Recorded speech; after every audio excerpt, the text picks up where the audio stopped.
আমি জমাচ্ছিলাম উমরা করার জন্য।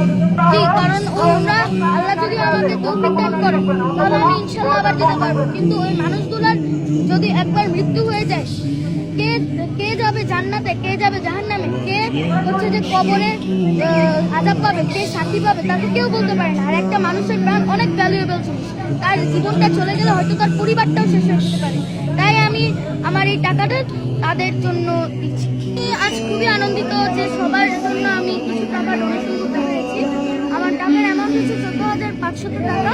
এই অল্প টাকা, এটি যত টাকাই হোক না কেন, অন্তত আমি এই টাকাটা দিতে পেরেছি যে তারা যাতে, যারা দুর্গত রয়েছেন তারা অন্তত যে এই টাকা দিয়ে অন্তত কিছু জিনিস তো কিনতে পারবেন, কিংবা ওই টাকাটা দিয়ে অন্তত কিছু হেল্প তো তারা পাবেন। সেজন্য আমি খুব আনন্দিত। এটা আমার জমানো টাকা, গত 2 বছর বা 3 বছর হয়তো এই সময়ের মধ্যে আমি একটু করে জমিয়েছি।